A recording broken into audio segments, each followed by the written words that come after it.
Doctor BR Ambedkar Konaseema జిల్లా Mummidivaram circle inspector M Mohan Kumar ప్రజలకు నూతన సంవత్సర శుభాకాంక్షలు తెలిపారు. రాజ్యాంగం కల్పించిన హక్కుల్ని అనుభవిస్తూ ఇతరులకు ఇబ్బంది కలగకుండా వ్యవహరించాలని సూచించారు.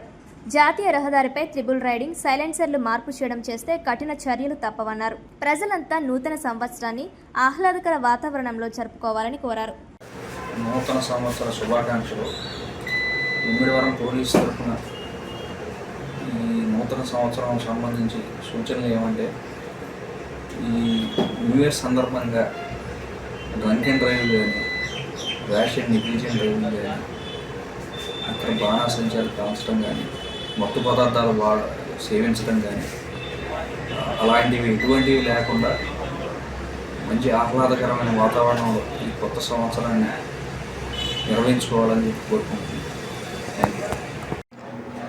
అందరికీ రాబోయే నూతన సంవత్సరం సందర్భంగా శుభాకాంక్షలు తెలియజేసుకుంటున్నాను. మరి నూతన సంవత్సర వేడుకల్లో భాగంగా ముఖ్యంగా యువతని ఉద్దేశించి ముమ్మిడివరం పోలీసు నుంచి తెలియపరిచింది ఏంటంటే, మీ అందరికి కూడా రాజ్యాంగం హక్కులు కల్పించింది. అందరికీ ఎంజాయ్ చేసే హక్కు ఉంది. ఎంజాయ్ చేయండి, ఇంట్లో ఎంజాయ్ చేయండి. ఇతరులకు ఇబ్బంది కలగకుండా, మీ పొరుగు వారికి ఇబ్బంది కలగకుండా ఎంజాయ్ చేయండి.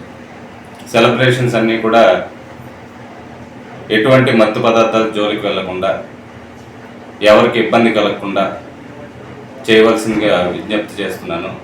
మరి ముఖ్యంగా తర్వాత తాగేసి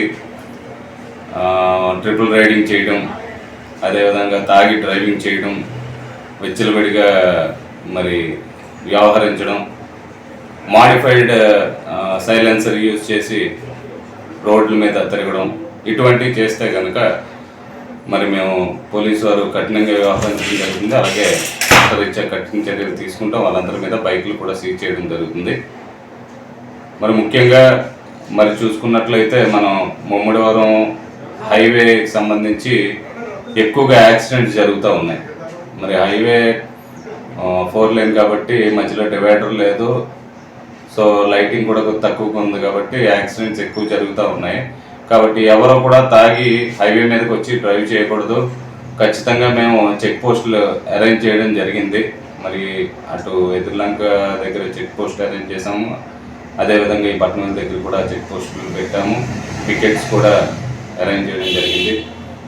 సరే, తాగి డ్రైవ్ చేసి విచ్చలవిడి వ్యవహరించినట్లయితే కఠినంగా వ్యవహరిస్తామని మరి అందరికి కూడా, ప్రజలందరికీ కూడా ఈ సందర్భంగా తెలియజేసింది ఏంటంటే, ఈ నూతన సంవత్సరాన్ని ఆహ్లాదకరమైన వాతావరణంలో చక్కగా హ్యాపీగా జరుపుకుంటారని కోరుకుంటూ మరొకసారి మీ అందరికి కూడా నూతన సంవత్సర శుభాకాంక్షలు తెలియజేసుకుంటున్నాను.